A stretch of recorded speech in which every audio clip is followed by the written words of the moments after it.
Hi everyone. तो आज के इस वीडियो पे हम बात करने वाला है राजीव गांधी यूनिवर्सिटी में जो आपका यूजी प्रोग्राम यूजी कोर्स करने के लिए आपका जो CUET यूजी में आपका क्या क्या डोमेन सब्जेक्ट आपने लिया होना चाहिए उसको हम यहाँ पे स्पेशली फोकस करके देखेगा। ठीक है, जितना भी राजीव गांधी यूनिवर्सिटी में जो अभी CUET यूजी के थ्रू से एडमिशन होगा तो उसमें आपका डोमेन सब्जेक्ट क्या क्या लिया होना चाहिए उसको हम यहाँ पे देखेगा। ठीक है, तो यहाँ पे आप देख सकते हैं BA एंथ्रोपोलॉजी के लिए, और राइट साइड में आप यहाँ पे इनटेक कैपेसिटी यहाँ पे देख सकते हैं 12+1। तो 12+1 होने से टोटल आपको यहाँ पे BA एंथ्रोपोलॉजी 13 सीट आपको देखने को मिलता है। और 12 जो इन जनरल में है, तो इन जनरल बोला है तो फिर उसमें आप कंफ्यूज मत हो कि ओपन टू ऑल होगा। उसमें फिर से आपका ओपन कोटा होगा, उसमें आपका ST SC OBC वगैरह के लिए होगा, ऐसा करके उसमें होगा। और +1 जो लिखा है वो स्पेशली जो EWS कैंडिडेट जो इकोनॉमिकली वीकर सेक्शन होता है उन लोगों के लिए सेपरेट से वो निकाल के है। तो उसमें कोई भी अदर कैटेगरी का लोग नई एडमिशन ले सकेगा। ठीक है, तो इनकेस EWS कैंडिडेट अगर उसमें नहीं आता है तो वो 1 सीट जो है कि ऐसे ही वैकेंट रहेगा, लेकिन बाकी कैटेगरी से उसमें फिल नहीं कर सकता है, ऐसा कुछ है। ठीक है, तो अभी और भी जितना भी कोर्सेस या प्रोग्राम देखेगा उसमें जो इनटेक कैपेसिटी होगा कुछ इस प्रकार से आपको देखने को मिलेगा। तो जो 12 है उसको आप इन जनरल देखना है, और जो प्लस के बाद जो भी नंबर आएगा वो EWS कैंडिडेट के लिए डायरेक्ट रिजर्व है, उसको ऐसा आप देख के चलना है। ठीक है, तो 12 में आपका ST SC OBC और ओपन कोटा वो सारा चीज़ उसमें इंक्लूडेड है। ठीक है, और आपका एलिजिबिलिटी प्रोग्राम के लिए वो तो क्वालिफिकेशन आपका 10+2 सिस्टम से आपने क्लास 12 पास किया होना चाहिए। ठीक है, और जब CUET यूजी का डोमेन सब्जेक्ट का बात करने से BA एंथ्रोपोलॉजी में अगर आपको राजीव गांधी यूनिवर्सिटी में एडमिशन लेना है तो आपका जो CUET यूजी में domain subject as a domain subject आपने लिया होना चाहिए सब्जेक्ट कोड 301 से लेकर के 326 तक। उस बीच में कोई भी एक सब्जेक्ट को अगर आपने एज ए डोमेन सब्जेक्ट ले लिया तो आप BA एंथ्रोपोलॉजी के लिए एलिजिबल हो, आप इसमें अप्लाई कर सकता है। ठीक है, तो ऐसा ही काफ़ी सारे सब्जेक्ट में यही सेम सिस्टम आपको देखने को मिलेगा। जैसे कि ये हमने BA एंथ्रोपोलॉजी देख लिया। ठीक है, और यहाँ पे BA साइकोलॉजी में भी वही सेम चीज़ जो यहाँ पे अप्लाई हो रहा है। ठीक है, इसको आप देख लेना। और इनटेक कैपेसिटी आपका यहाँ पे BA साइकोलॉजी में टोटल 33 हो रहा है, लेकिन 30 जो इन जनरल और 3 जो EWS कैंडिडेट, उसको आप ऐसा देखना है। ठीक है, और BA सोशियोलॉजी इसमें भी आपका CUET वाला डोमेन सब्जेक्ट का सेम रूल यहाँ पे भी अप्लाई हो रहा है, और 25 इन जनरल और 3 EWS कैंडिडेट के लिए इनटेक कैपेसिटी। और BSW यानी कि बैचलर इन सोशल वर्क जो इसमें भी जो डोमेन सब्जेक्ट वाला सेम रूल फॉलो हो रहा है। ठीक है, और यहाँ पे भी आपका 30 in general intake capacity 3 EWS candidate. और BSc केमिस्ट्री के लिए आपका केमिस्ट्री जिसका कोड 306 होगा, मैथमेटिक्स अप्लाइड मैथमेटिक्स जिसका 319 होगा सब्जेक्ट कोड, और फिजिक्स जिसका कोड 322 होगा।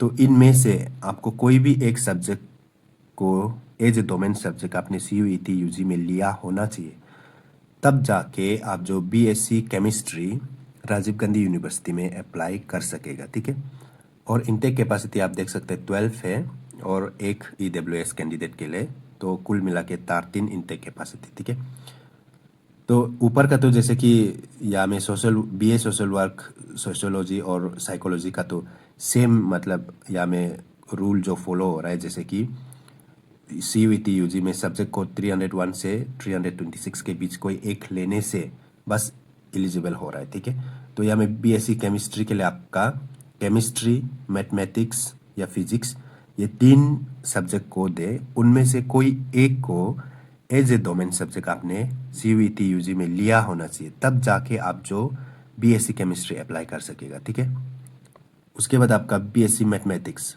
उसके लिए भी अभी जो सब्जेक्ट हमने ऊपर में देखा था वही सेम रूल यहाँ पे भी आपको देखने को मिलेगा। बीएससी केमिस्ट्री के लिए और बीएससी मैथमेटिक्स के लिए सेम रूल अप्लाई हो रहा है, और बीएससी मैथमेटिक्स में भी आपका 13 इनटेक कैपेसिटी है, और बीएससी फिजिक्स उसमें भी सेम रूल है, ठीक है। केमिस्ट्री, मैथमेटिक्स, फिजिक्स, उनमें से कोई एक सब्जेक्ट को एज ए डोमेन सब्जेक्ट आपने लिया होना चाहिए, तब जाके आप जो बीएससी केमिस्ट्री में अप्लाई कर सकेगा, केमिस्ट्री, मैथमेटिक्स और फिजिक्स में अप्लाई कर सकेगा, ठीक है।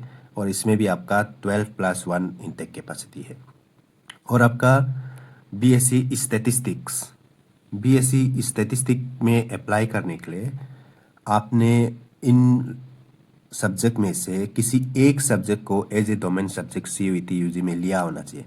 पहला सब्जेक्ट है आपका अकाउंटेंसी, बुक कीपिंग, अकाउंटेंसी या बुक कीपिंग जिसका कोड सेम है 301, और आपका biology, biological studies, biotechnology, biochemistry जिसका कोड है 304, chemistry 306, economics, business economics 309, mathematics 319, physics 322, ठीक है। तो बीएससी स्टैटिस्टिक्स में आपको अप्लाई करना है, तो इन सब्जेक्ट में से कोई एक सब्जेक्ट को एज ए डोमेन सब्जेक्ट आपने सीयूईटी यूजी में लिया होना चाहिए, तब जाके आप जो राजीव गांधी यूनिवर्सिटी में बीएससी स्टैटिस्टिक अप्लाई कर सकेगा। और इनटेक कैपेसिटी आपका 12+1 यानी कि 13 इनटेक कैपेसिटी है, ठीक है। उसके बाद बीएससी बॉटनी के लिए आपका biology, biotechnology, biochemistry subject code 304, chemistry 306, mathematics 319, physics 322। तो इन सब्जेक्ट में से कोई एक सब्जेक्ट को एज ए डोमेन सब्जेक्ट अगर आपने सीयूईटी यूजी में लिया है, तो आप बीएससी बॉटनी के लिए भी आप राजीव गांधी यूनिवर्सिटी में अप्लाई कर सकेगा, ठीक है। और आपका यहाँ पे आपको 20 वैकेंसी देखने को मिलता है, और ईडब्ल्यूएस के लिए 20+2 जो ईडब्ल्यूएस के लिए है, तो यहाँ पे आपको 22 total vacancy, grand total vacancy आपको देखने को मिल जाता है, ठीक है। उसके बाद जैसे कि आपको बीएससी जियोलॉजी में करना है, तो उसके लिए भी यहाँ पे अभी जो ऊपर में देखा था वही सेम रूल यहाँ पे भी फॉलो हो रहा है, जैसे कि biology, biotechnology, biochemistry, chemistry, mathematics, physics, इनमें से कोई एक को लेना है। यहाँ पे भी आपका 22 टोटल इनटेक कैपेसिटी है। और बैचलर ऑफ कॉमर्स, कॉमर्स के लिए आपका होना चाहिए अकाउंटेंसी, बुक कीपिंग जिसका कोड है 301, इकोनॉमिक्स, बिजनेस इकोनॉमिक्स जिसका कोड है 309, मैथमेटिक्स 319। तो इन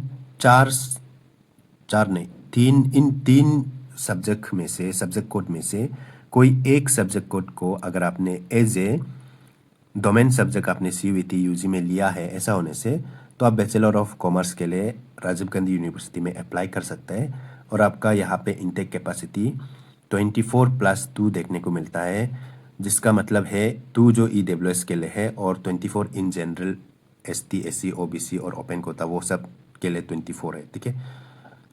उसके बाद आपको बिजनेस एडमिनिस्ट्रेशन के लिए आपका कोई भी सब्जेक्ट कोड होना चाहिए 301 से लेके 326 के बीच में से कोई भी एक सब्जेक्ट को आपने एज ए डोमेन सब्जेक्ट ले लिया था, तो आप यहाँ पे भी अप्लाई कर सकते हैं। इनटेक कैपेसिटी आपका 22 देखने को मिल रहा है, 20 जो इन जनरल और 2 जो EWS candidate. BSc agriculture, BSc agriculture के लिए आपने लिया होना चाहिए as a domain subject agricultural science 302, biology, biotechnology, biochemistry 304, chemistry 306, physics 322, mathematics 319। तो इनमें से, इन सब्जेक्ट कोड में से कोई एक सब्जेक्ट कोड को अगर आपने सीयूईटी यूजी में लिया था, तो आप राजीव गांधी यूनिवर्सिटी में अप्लाई कर सकते हैं। इन केस अगर आपने इन सब्जेक्ट कोड में से कोई भी एक सब्जेक्ट कोड को अगर एज ए डोमेन सब्जेक्ट आपने सीयूईटी यूजी में लिया है, ऐसा कुछ होने से, तो आप BSc agriculture Rajiv Gandhi university में अप्लाई कर सकते हैं। इनटेक कैपेसिटी आपको 26 देखने को मिलेगा, और जो ब्रैकेट में है वो ईडब्ल्यूएस कैंडिडेट के लिए अलग से रिजर्व है, ठीक है। तो इन जनरल 26 है, और 3 आपका ईडब्ल्यूएस कैंडिडेट के लिए रिजर्व है। और आपका बीएससी जियोलॉजी के लिए आपने लिया होना चाहिए केमिस्ट्री, मैथमेटिक्स, फिजिक्स ये 3 सब्जेक्ट में से कोई एक सब्जेक्ट को एज ए डोमेन सब्जेक्ट आपने लिया होना चाहिए, तब जाके आप जो बीएससी जियोलॉजी के लिए आप अप्लाई कर सकेगा। इनटेक कैपेसिटी आपको यहाँ पे 34 देखने को मिलेगा और 3 आपका EWS कैंडिडेट के लिए है, ठीक है। उसके बाद आपका जो बैचलर ऑफ कंप्यूटर एप्लीकेशन यानी कि BCA के लिए भी आपका 301 से 326 का बीच कोई भी एक सब्जेक्ट को एज ए डोमेन सब्जेक्ट ले लिया तो आप यहाँ पे भी अप्लाई कर सकेगा। 29 इनटेक कैपेसिटी है, 3 EWS कैंडिडेट के लिए है, तो 29 के साथ 3 को प्लस करके आपका ग्रैंड टोटल आपका इनटेक कैपेसिटी निकल जाएगा, ठीक है। और बैचलर ऑफ फाइन आर्ट्स उसके लिए भी आपका 301 से 326 कोई भी एक सब्जेक्ट कोड को डोमेन सब्जेक्ट लिया होना चाहिए तो अप्लाई कर सकेगा। और आपका 29 इनटेक कैपेसिटी है, 3 आपका यहाँ पे EWS कैंडिडेट के लिए। और जो यहाँ पे BFA के लिए जो अप्लाई करेगा उसको स्किल टेस्ट वगैरह आपको देना रहेगा फाइन आर्ट्स डिपार्टमेंट में, ठीक है। बैचलर ऑफ म्यूजिक, तो इसमें भी आपका 301 से 326 का बीच कोई भी एक सब्जेक्ट कोड को एज ए डोमेन सब्जेक्ट आपने लिया होना चाहिए। 29 प्लस 3 आपका यहाँ पे इनटेक कैपेसिटी है, यहाँ पे भी आपको स्किल टेस्ट का ज़रूरत रहेगा, ठीक है।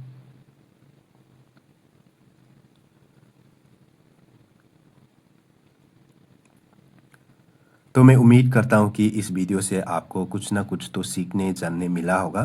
तो इस वीडियो को आप जितना हो सके अपने नियर एंड डियर दोस्तों के साथ भी शेयर ज़रूर से कर देना, ठीक है।